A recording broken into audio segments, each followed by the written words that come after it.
આજે એક નાનો એવો પર્સ બનાવવાનું છે, જે વધારાનું કાપડ આપણે વધ્યું હોય એમાંથી પહેલા 7 ઇંચનું કાપડ લઈ લઈશું. એને 1.5 ઇંચ જેટલી પટ્ટી કટ કરી લેવાની છે અને એમાં ચેન લગાડવાની છે.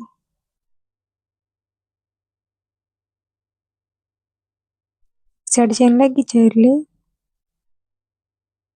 આપણે સવડો કરીને સીધી સિલાઈ લગાડી દઈશું. હવે જે 1.5 ઇંચની પટ્ટી લગાડી હતી એને પણ આપણે ચેનમાં ફિટિંગ કરી દઈશું.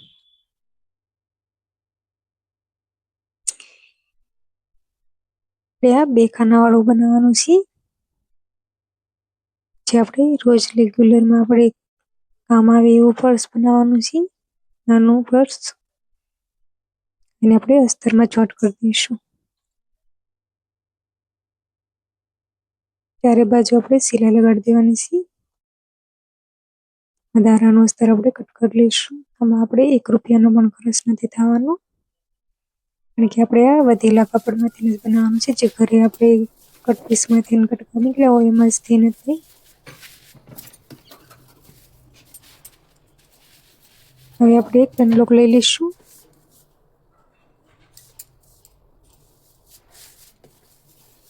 જે એકવાર આપણે એમાં અસ્તર ફિટિંગ કરી દઈશું.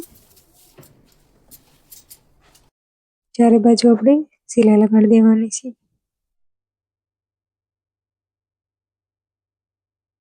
વધારાનું કાપડ કટ કરી દઈશું.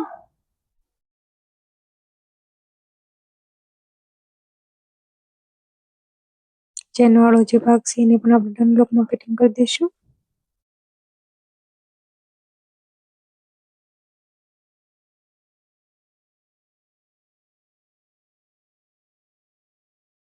આમાં પણ આપણે વધારાનું કાપડ કટ કરી લઈશું.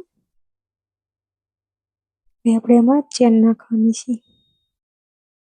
એક સાઈડથી ચેન નાખીને બીજી સાઈડ ચેનનો જે ભાગ હોય એને આપણે સેજ તાણીને લાંબો કરીને આવી રીતે ચેન નાખશું તો આપણે એક જ સેકન્ડમાં ચેન ફિટિંગ થઈ જશે.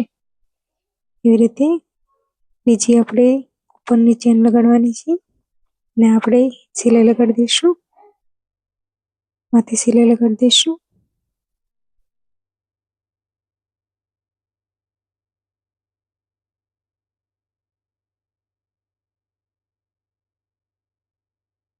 જે બીજો ભાગ આપણે ફિટિંગ કર્યો તો તૈયાર કર્યો તો એને ચેન ઉપર લગાડીને સિલાઈ લગાડી દઈશું. એને પણ આપણે સવડો કરીને માથે ધારની સિલાઈ લગાડી દઈશું.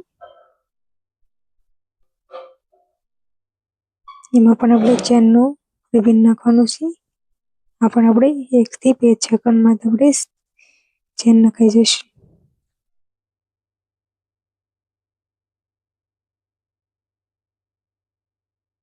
આવી રીતે ચેન નખાઈ ગઈ છે.